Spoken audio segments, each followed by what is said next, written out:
Moving on to item 3.1, before turning it over to Mr. Brown, just for the note of the public, there's, if you've received your agenda a while back, there's been several last-minute agenda item information, and hopefully you've been able to review that. Mr. Brown?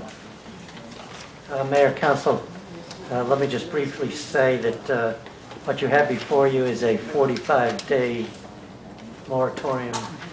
Basic idea is to take a pause, a timeout to consider how the city might regulate this type of business operation in the city. But let me turn it over to our city attorney for the details. Mayor, members of the council, what you have in front of you is, as Mr. Brown has said, is a moratorium. We've had moratoria before. I guess it's moratoria. I always, yeah, that's the way I've always pronounced it. In the plural. This issue started where California was sort of on the cutting edge of a matter through the initiative process, which is no surprise. In 1996, Proposition 215 passed, which is the Compassionate Use Act. And while we spent the last few years focusing on another initiative, that ballot, Proposition 218, this is one that throughout most of its existence is something we haven't had to deal with. It sets up a system allowing primary caregivers to allow the use of medical marijuana upon a doctor's recommendation. Because of a lot of the issues that arose, the legislature in 2003 enacted the Medical Marijuana Program Act, which did not amend this initiative because it cannot amend an initiative, but added some clarifying issues, including a voluntary identification card program that helped with law enforcement identifying people who could possess legally marijuana for medical uses. There's been a lot of litigation over this subject matter, as you would expect. In a case in Corona, city of Corona, a appellate court allowed a city to pursue injunctions to prevent dispensaries in a non-permitted zone from operating. So we have some precedent on that. The main issue that you've been probably hearing about in the news for the last few years is the federal law, because federal law still prohibits marijuana. And that's been a conflict, and that the enforcement level has changed from administration to administration. In fact, we've gone through 3 presidents since this law took effect in 1996.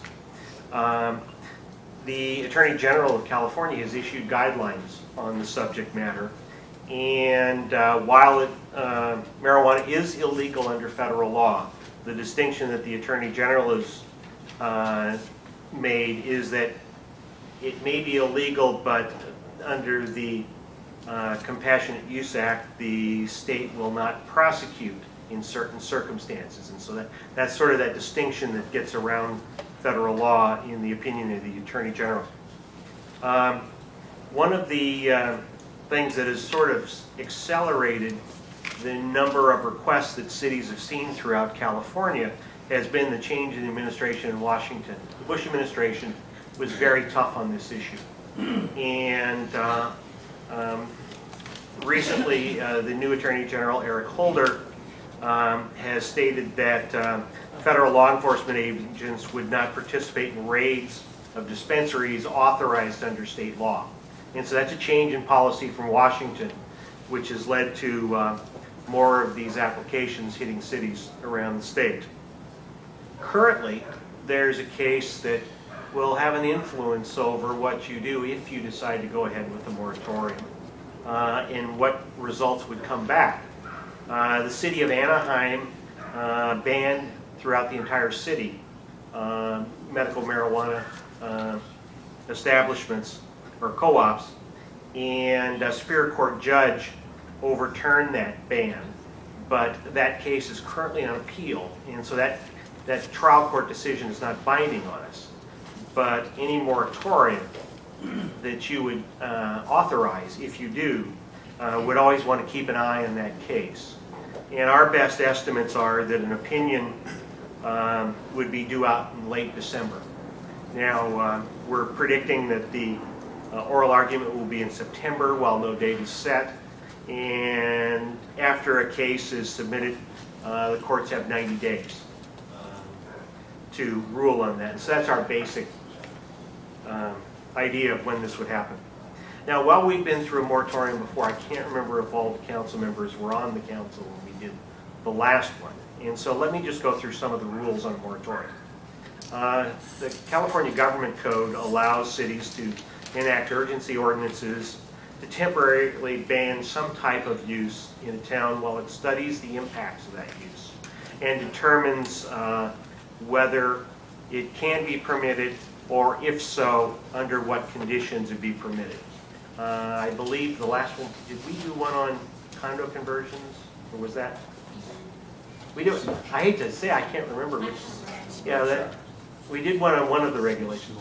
Pardon? Smoke shop. Smoke shop. That's right. I'm sorry. It was another city I did condo conversions. I apologize. But it's a normal, useful tool that cities do use because you cannot think of every possible land use. And while land uses are, they change over time. And so it's sometimes amusing to read some old land use designations that don't fit the modern society. And so you'll have changes over time, and so moratorium are not an unusual step. The way it works is it takes a 4/5 vote of the city council because it's an urgency item, takes effect immediately, does not go to the coastal commission, even though you're under coastal jurisdiction. A moratorium doesn't. It allows the stopping of issuing of building permits or whatever types of permits. Usually in your discussion of a moratorium, you figure out who goes forward and who doesn't if you have people in the pipeline. And you have a case later in the agenda where whatever you do on this item, you can always amend it depending on what you do with that case later. So the placement on the agenda is frankly irrelevant, in my opinion, because this is on the same agenda. You can move things around, you can reintroduce, bring it back, make changes. So the reason they're put on the agenda this way is this is our normal order. And so we didn't want to put anything out of order because that's just not the way it's done. You put things in the proper order and then the council can make decisions and move it around later. Or make exceptions, because usually your moratoria deal with building permits and you'll have several projects in the pipeline and you'll say, here's where we draw the line. And that's where most of the discussions are with moratorium. Now, the options if you put a moratorium in place, one would be to look at the ban, a possible ban, that's one thing. But the other, and probably the more important element, would be to look at what type of regulation. And one of the reasons I mentioned the initiative and then the state legislature's laws is the initiative is the primary guide for us. There's lots of direction, and believe me, you've gotten stacks of it in your last minute materials, including a case that was decided yesterday on the subject of how, while it mostly deals with search and seizure, it does deal with other issues involving the definition of a primary caregiver and who can operate a dispensary like this. Those would be the kinds of issues that we would look at if we were to bring back regulations and recommend at that point. So the length of the moratorium will be a lot of